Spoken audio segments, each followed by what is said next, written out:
I used ApHogee and I did it all wrong. Please do not make my mistake. If you're new here, my name's Allison. Welcome to the channel. Let's go ahead and get right into it.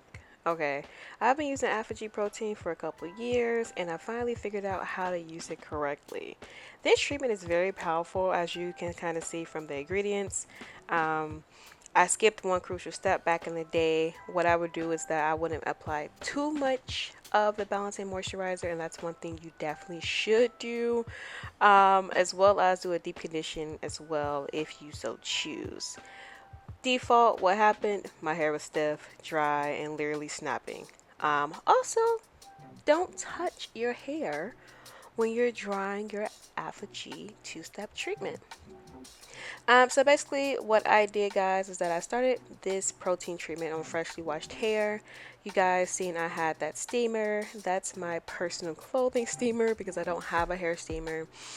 I went in and I applied the ApHogee to my hair. First things first, if you have gloves, it's best you do it with gloves. If you don't have it, you'll be okay. Next, you want to do is that you want to sit under the dryer almost immediately, because as it's drying certain parts, right, it's sitting on your neck, it's really messy, it's really gunky, nasty. We don't want that.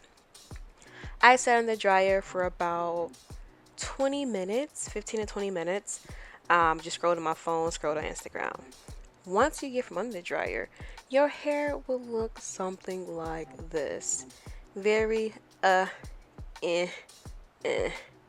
What you need to do after you wash your hair of the ApHogee treatment, which I did not show, I don't know why I forgot to show this, is use the balancing moisturizer. That is very important.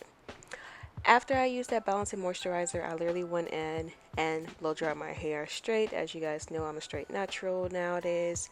Wrapped my hair up, braided my hair up, and added some Eco Styler gel to the endings.